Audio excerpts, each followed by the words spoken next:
Assalamualaikum warahmatullahi wabarakatuh. Assalamualaikum warahmatullahi wabarakatuh. Bismillahirrahmanirrahim. Jadi nazzalal furqana ala 'abdihi liyakuna lil 'alamin nadhira. Allahumma shalli wa sallim wa barik ala sayyidina Maulana Muhammadin wa ala alihi washabihi ajmain. Yang sangat saya hormati Dr. Mukhlis Hanafi selaku tuan rumah bedah buku ini atau mengkaji kitab ini. Saya hormati teman saya, teman diskusi juga guru kami Dr. Haji Abdul Ghafur, Pak Zarkasi dan semua yang ikut kajian. Terima kasih atas ilmu yang diberikan Bapak Mukhlis Hanafi tentang Imam Suyuti, tentang Hitqan. Insya Allah itu menjadikan kita orang kemenang yang bisa baca kitab ya banyak. Tadi bacanya ya benar semua. Mas Zarkasi juga benar semua. Supaya orang tahu lah. Begini, kenapa saya milih tema ini? Semua orang Muslim pasti inginnya itu nggak tersiksa dengan hal-hal yang mengganggu. Mereka yakin bahwa Quran tidak mungkin kontradiksi, tapi faktanya ada ayat yang secara lahir itu kontradiksi. Sehingga kita mau tidak mau harus mengkaji. Kalau dalam bahasa Pak Mukhlis kita naik kelas lah, jangan takut itu susah atau hal yang berat, tapi kita harus lalu. Kita bisa bikin mukadimah misalnya begini. Saya di pondoknya Gus Zofur ini saya termasuk ngajar balaghatul Quran. Misalnya saya ngaji Hitqan, di antara kekaguman saya pada Hitqan dulu saya ngaji kecil, catatan-catatan kecil tentang Hitqan. Sayyidina Umar itu masuk Islam itu ketika dengar saudarinya atau keluarganya membaca surat Toha. Dia masih kafir. Gara-gara dengar bacaan Quran surat Toha terus menjadi muslim. Dan banyak juga orang-orang kafir yang menjadi Islam karena dengar Quran. Sementara mereka tidak punya perangkat karena kafir. Dan Quran sendiri memaklumatkan hudalil muttaqin, bahwa yang bisa manfaatkan Quran, yang ngambil manfaatnya hanya mereka yang takwa. Kemudian di ayat lain disebut hudalin nas. Quran itu memberi petunjuk pada manusia yang takwa maupun yang enggak takwa bisa infial, kalau dalam bahasanya Mutawalli Sya'rawi bisa infial, bisa kena pengaruh efek Quran. Lalu solusinya adalah ilmu balaghah. Kalau hudalin hanya orang kafir menjadi Islam karena dengar Quran, berarti ilmu takin artinya itu iktifa. Ala haddi qauli ta'ala sara bila taqikumul harra wal barda hudal muttaqin wa ghairihim. Jadi banyak juga ulama yang mengebabkan ilmu takin di bab iktifa. Buktinya ada orang tidak muttaqin tapi dapat ihtidah, dapat hidayah dari Quran, sehingga dimaknai ilmu takin wa ghairihim, dianggap min babil iktifa. Ada juga cara pandang ulama untuk melihat kontradiksi ini ilmu takin sama hudal linnas, bagaimana yang dikatakan Imam Shawi. Orang yang iman apapun faseknya dia itu termasuk muttaqin. Dia ittaqa a'lal manhiyat. Dia menghindari sesuatu yang sangat dilarang Allah, yaitu syirik. Jadi fal mu'minuna kulluhum atqiya. Semua orang mukmin apapun faseknya dia adalah orang yang takwa karena dia sudah menjauhi a'lal manhiyat, yaitu syirik, dan dia melakukan a'lal makmurat, yaitu iman. Sehingga dengan dengan definisi seperti ini, porsi seperti ini, kayaknya semua kita ini muttaqin. Meskipun ya banyak agak percaya karena mungkin kita yang macam-macam itu, tapi bisa juga asyirka sudah melakukan a'lal makmurat, yaitu iman. Hal-hal seperti ini kan kita harus menyanyali untuk mengungkapkan gimana ini ada hudal linnas, yang satu hudalil muttaqin. Dari keresahan-keresahan nyari jawabannya dari guru-guru kita, juga dari referensi, karena saya sendiri juga ngajar di BG yang notabene juga dipimpin, diamanatkan Bapak Mukhlis Hanafi oleh Bapak Quraish, oleh Habib Ali. Saya juga sering diskusi sama Pak Arifin di BG, dan saya tentu sebagai kiai juga dengar banyak keluhan teman-teman santri yang masih mengkaji tafsir, mengkaji agama. Jadi saya mohon kajian-kajian balaghah ini diutamakan, bagaimanapun Quran ini bilisanin arabiyyin. Misalnya juga lagi, misalnya kunu qiradatan khasiin. Kalau misalnya secara faktual itu tidak ada orang yang pernah jadi kera, ya sudah, lafaz itu dianggap tasbih balik dengan membuang wajah tasbih dan adat tasbih. Orang kalau terlalu jelek mungkin tidak lagi dibahasakan kalkirodah tapi kirodatan. Orang yang tidak terlalu ganteng mungkin masih dibahasakan kalkomar. Kalau ganteng sekali disebut Zaidun Komarun atau Zaidun Samsun, itu sudah adat bahasa Arab. Kalau tasbih itu balik, itu adat tasbih dan wajah tasbih dibuang. Berarti bisa saja kalau secara fakta tidak pernah ada periode orang yang dikutuk jadi kera, berarti unuk kirodatan khasiyah. Dari segi perilaku atau mentalnya mental kirodatan khasiyah. Dan wajah tasbih dibuang, adat tasbih dibuang karena untuk meningkatkan kualitas balaghah atau balik. Demikian seterusnya, sehingga kita tidak akan menemukan kontradiksi dalam Al-Quran. Di sini karena pakai kitab ya, saya termasuk pengagum kitab Itqon dan memang saya milih Itqon karena ya di semua pondok diajarkan, dan milih khususnya bab ini memang yang benar-benar harus ada yang memulai mengkaji. Di sini diceritakan ada seseorang datang, ini karena tadi dikatakan Pak Mukhlis acara ngaji, ada orang datang ke Ibnu Abbas. Orang itu bilang, ra'aitu asya takhtalifu alayya minal Qur'an. Saya melihat sesuatu banyak, hal banyak yang ternyata itu berbeda-beda. Ibnu Abbas mahua terus. Asyakkun qala laisa bisyakin walakinnahu ikhtilafun. Terus hati mukhtalaf alika min dzalik. Nah, kemudian orang itu ditanya, apa kamu ragu Quran? Enggak, tapi saya janggal karena banyak yang ta'arud atau ta'durub tadi dalam bahasa Pak Mukhlis tadi. Terus qala asma'u wa yaqul sumalam takun fitnatu mila anqal wa rabbina ma kunna musyrikin. Ada orang ketika ketemu Allah masih bisa nipu, ya Allah saya tidak pernah musyrik. Sementara di ayat lain diterangkan wala yakumuna wa haditsa, bahwa orang ketika di depan Allah sama sekali tidak bisa bohong. Ada ayat fala ansaba bainahum yauma idzi wala yatasaalu. Ketika menghadapi hisab mereka saking sibuknya tidak bisa saling tanya. Tapi ternyata ada ayat lain yang mengatakan wa aqbala ba'du ala ba'di yatasaalun. Ada periode di mana saling tanya. Jadi kemudian itu mengganggu ya, mengganggu si Sa'il tadi. Bagaimana itu? Terus jawab tadi seperti yang dikatakan Pak Mukhlis, ada periode di mana saking sibuknya mereka tidak saling tanya, tapi ada periode mereka saling tanya. Ada periode yang di mana nasab itu tidak ada pengaruh sama sekali, tapi ada momentum, ada hal-hal tertentu yang nasab itu dengan dijawab seperti solusi Pak Mukhlis tadi, dia tidak makan nasi di waktu ini, mungkin makan di waktu yang lain. Itu di sini disebut finnafkhotil ula, itu orang masih bisa bohong, finnafkhoti saniyah tidak bisa. Jadi dijawab pakai waktu.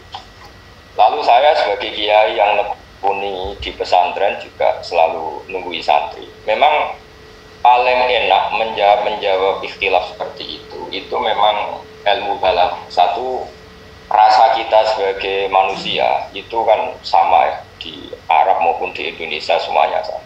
Saya kalau nyontohkan di santri-santri itu, ini contoh lucu tapi yang mudah difahami. Itu kalau orang dilangkai temannya dulu ketika kita di pondok, kalau dilangkain temannya baru kaki atau perut, masih saking mangkelnya orang tuh paling bilang kayak kera gitu, karena ada punya akhlak. Tapi kalau kita dilangkai kepala kita itu saking mangkel kita bilang dasar kera gitu. Jadi tingkat mangkel yang serius itu wajah tasbih dan adat tasbih sudah dibuang. Sama ketika Allah menganggap orang kafir sama sekali gak mau mendengar kebenaran, dikatakan sumun, bukan lagi kasumi, bukmun bukan lagi kalbukmi, umyun bukan lagi kalumyi, karena saking mereka tidak mau mendengar kebenaran, tidak ngomong kebenaran, juga nggak mau sumun, dia nggak pernah ngomong kebenaran, nggak pernah mau mendengar, juga tidak pernah mau melihat. Nah, hal-hal seperti ini menjadi kita tidak perlu berdebat apakah pernah ada periode orang dijadikan kera. Nah, kalaupun ada, kita ngikuti semua orang yang musihu itu tidak sampai hidup 3 hari. Ada periode kera yang mashu, yang tadi yang hasil mashu dari manusia itu hidup karena setelah 3 hari mati. Berarti ya hakikat tuh kirodatan khasiyah.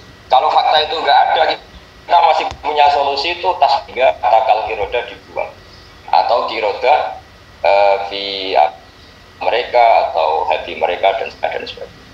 Tapi apapun itu saya mohon semua pencinta Quran kita mengkaji, mau belajar, mau mendengar. Lalu tadi juga disinggung Pak Muhriz Kuni Rosem itu, saya pernah menulis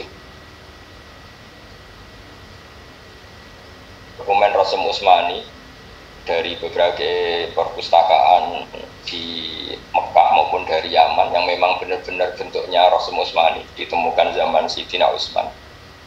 Memang kan ilmu-ilmu yang mungkin sudah enggak dikaji itu ya ada orang-orang yang masih mengkaji.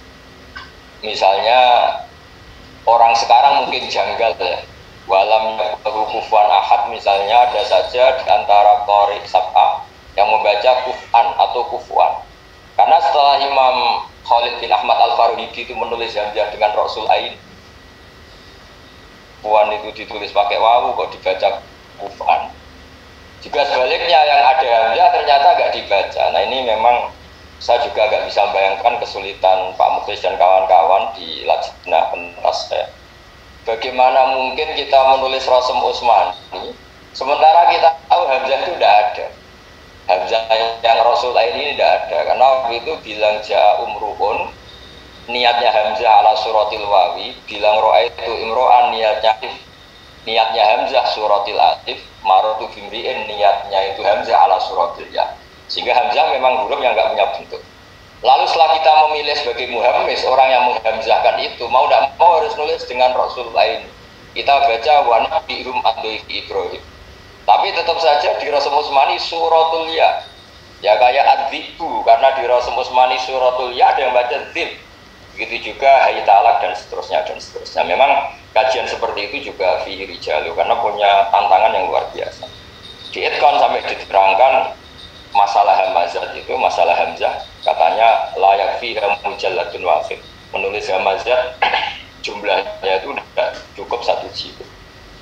Oke, itu tidak dalam bahasan kita, tapi saya senang itu di muqaddimah supaya suatu saat memang dikaji. Kenapa kita milih? Makanya ketika Kemenak mengharuskan Rosem Usmani, yang bingung juga kita sebagai orang Indonesia yang dulu pakai Quran cetakan India, Kudus, yang semuanya ada Rosem Usmani katanya. Padahal Rosem Usmani yang sekarang pun mau tidak mau harus nulis ada hamzah yang Rasul ini untuk yang mau tidak mau kita menghilang dari Pak lain yang baca Quran mangkel karena nggak punya ruang kan setelah ditulis kufuan biwiri Rasul Ain tanpa ada tulisan hamzah. Ya kita tidak tahu solusinya gimana, memang pilihan dalam hal seperti ini. Nah, terus kita ke tema ini. Mau dion akhar. Ini yang mungkin kalau ada ilmuwan ya, ada ilmuwan yang meyakini misalnya penciptaan langit bumi itu tidak 6 per hari 24, tapi naiknya 6 tahap besar. Yang perharinya bisa saja senilai 1000 tahun atau selama 1000 tahun. Ternyata zaman itu Ibnu Abbas juga diantara jawabannya, ini saya baca supaya jadi berkah. Ibnu Abbas qol seterusnya Ta'ala rajulun Ibnu Abbasin an qaulihi ta'ala fi yaumin kana miqdaruhu alfasanatin wa qaulihi ta'ala fi yaumin kana miqdaruhu khamsina alfasana. Pertama beliau tawakuf hanya menjawab huma yaumani zakarahuma wa fi kitabih Allah a'lamu bihima. Tapi beliau pernah menjawab juga anna yaumal alfi huwa miqdaru sairil amri wa urujihi ilaihi wa yaumul alfi fi sul haji wa ahadul ayyam as-sitta allati khalaqahu fi as-samawat wa yaumal khamsin alfan wa yaumul qiyamah. Jadi saya sendiri terus waqal yaumul qiyamah hisabu khamsin alfasana wa sama fi sittati ayyam kullu yaumin yakunu alfasanatin. Jadi misalnya kita akademisi yang cerita yang mungkin percaya Big Bang atau percaya teori yang macam-macam, sebetulnya secara lughat saya tidak tahu apa secara faktual, kita tidak bisa mengatakan secara faktual, kita tidak tahu. Secara lughat bisa saja 6 hari itu adalah per hari senilai 1000 tahun kata Ibnu Abbas. Artinya kata yaum itu kan kulla yaumin huwa fisan, kulla hinin wa kulla waqtin huwa fisan, bukan setiap 24 jam. Ketika ada peristiwa besar yang peristiwa itu terjadi 10 hari atau 30 hari disebut Yauma Badrin, bukan 24 jam saja, itu 4 hari, 5 hari. Atau peristiwa besar Yaumul Malhamah, itu kan bisa sekian hari. Jadi kata yaumun tidak harus 2 jam. Tapi harus dibiasakan menjawab menurut lughah, karena kita tidak ngerti hakikat. Sehingga di antara saran Profesor Syihab itu sering ngendikan jangan pernah meyakini satu teori ilmu atau mendustakannya dengan dalil-dalil Quran, takutnya kita yang membenturkan Quran dengan teori ilmu. Makanya saya lebih suka saya pengajarkan Allah di buku saya di Haji Ibn Sibar. Saya sampai sekarang paling seneng itu lughah, karena Quran dilisanin Arabimu bin. Nanti kalau secara itu adalah 1000 tahun, berarti penciptaan langit bumi misalnya fikul yaumin senilai al-busanatin, di kitab Itkon masih ada keterangan seperti itu. Dan nanti kalau faktanya itu benar-benar 24 jam karena Allah ala kulli syai'in qadir, ya gak masalah, memang secara lugat mungkin semua. Jadi ada banyak solusi untuk menyikapi ta'arudul ayat atau ta'arudul ayatin dan sebagainya. Saya ulang lagi karena ini wilayah-wilayah yang menurut saya paling aman dikatakan secara lugat mungkin demikian. Karena kalau kita ngomong secara faktual atau secara fakta, sama-sama kita tidak tahu dan tidak bisa membuktikan. Saya ulang lagi, di sini jelas Ibn Abbas jawab, anna rajulan qala lahu hadithni ma haula'il ayat. Beliau mingkana miqdaru khamsina alfasana sama yudabbiru amra minas sama ilal ardi summa ya'ruju ila yaumin kana miqdaru alfasana. Terus ada wa inna yawman 'inda rabbika alfisana. Qal yaumul qiyamah hisabu khamsina abana was samawati fi sittati ayyam. Kula yaumin yakunu alfasanatin dan sebagainya dan sebagainya. Jadi saya mohon tidak saatnya, tidak mungkin ada saat kita dibolehkan membenturkan satu ayat dengan ayat yang lain. Masyhur kan hadis ketika berdebat sahabat, ayat ini bolehkan ini, kalau ayat ini ngarahkan ini. Nabi keluar, beliau marah, beliau juga ada umirtum abi hada seterusnya antatriku kita bawa agak ubibatin. Kamu tidak boleh membenturkan satu ayat dengan ayat yang lain. Nah, menurut saya solusinya itu kita mutabakhir fil fikih. Saya sering matur Ghuzofur pentingnya mengajar Quran yang ahli fikih. Misalnya kalau kita bilang yang penting kita Quran, yang hadis, ya tidak bisa seperti itu. Misalnya masa kita mengharamkan hanya jam'u bainal ukhtain hanya karena alasan di Quran hanya ada ayat wa antas mau bainal ukhtain. Tapi setelah dianalisis bainal ukhtain itu min itlaqil badi wa iradatil kul, artinya wa antas mau bainal mar'aten sing bainahuma mahramiyatun, tidak ini itu orang perempuan dengan mahram. Zaman itu Nabi hanya menambahkan wala bainal mar'ati wa amatiha wala bainal mar'ati wa khalatiha. Begitu juga kalau kita pegangan Quran anak tiri yang nggak boleh dikawin itu warobai kumulati fi hujurikum. Tapi setelah kita ngaji balawah kata fi hujurikum lil, sehingga asal robbika yang ibunya sudah kita kumpulin ya tidak boleh dikawin fi hujurina atau tidak fi hujurina, fi hujurikum atau tidak. Nah, berkahnya kita ngaji urut. Ya ini barokahnya saya ngaji Mbak Maimun, banyak Ghuzofur juga ngaji Bapak, ngaji orang tua saya di komunitas keluarga kami. Memang muqarrarat itu penting. Ya ini saya narasumber tapi sudah gaya kiai, karena mau tidak mau ilmu seperti ini solusinya itu kita harus setengah hafal takrib, setengah hafal jurusul balaghah, setengah hafal usul fikih, paling tidak lumak lah ulul usul. Sehingga nanti ta'arudnya Quran ini menjadi minim karena kita tahu duduk perkaranya ini apa sih? Apa taksis, apa apa saja lah, tetap itu otomatis jadi solusi. Jadi nggak usah ribet gitu, karena ya tadi tetap ada panduan. Jadi ini lafaz ini disebut lil ghalib apa untuk linafsi wirihi. Kalau linafsi wirihi ada hukum mukhalafah. Tapi kalau hanya sekedar lil ghalib ya sudah waroba itu melati fi hujurikum. Ya walaupun nggak fi hujurikum karena kita tahu kata itu disebut lil. Itu juga wantas mau bainal ukhtain. Lafaz ini disebut pakai ghalib. Normalnya orang menikah, kalau nikah mbaknya itu kayaknya adiknya masih cantik, melihat nikah adiknya itu kayaknya mbaknya masih cantik.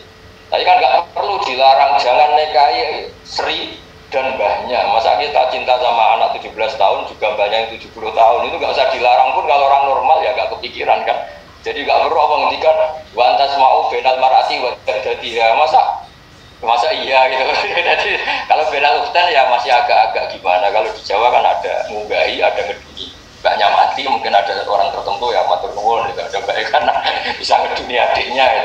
Makanya itu disebut wantas mau bainal ukhtain, karena normalnya orang hanya tertarik bainal ukhtain, bukan bainal mar'ati wa jaddat. Tapi filosofi pelarangannya tetap semuanya dilarang. Al jam'u bainal mar'ah wa khalatiha wa ammatiha bainal mar'a wa ya dan seterusnya dan seterusnya. Jadi saya mohon semua pecinta Quran seperti yang dikatakan Pak Mukhlis tadi, jangan takut mendiskusikan hal yang susah. Bagaimanapun harus kita lalui sebagai untuk cinta kita pada Quran, supaya tidak ada lagi orang yang anggap Quran itu ada tanakut, ada tadurub, ada dan sebagainya dan sebagainya. Saya kira demikian. Mohon maaf. Assalamualaikum warahmatullahi wabarakatuh.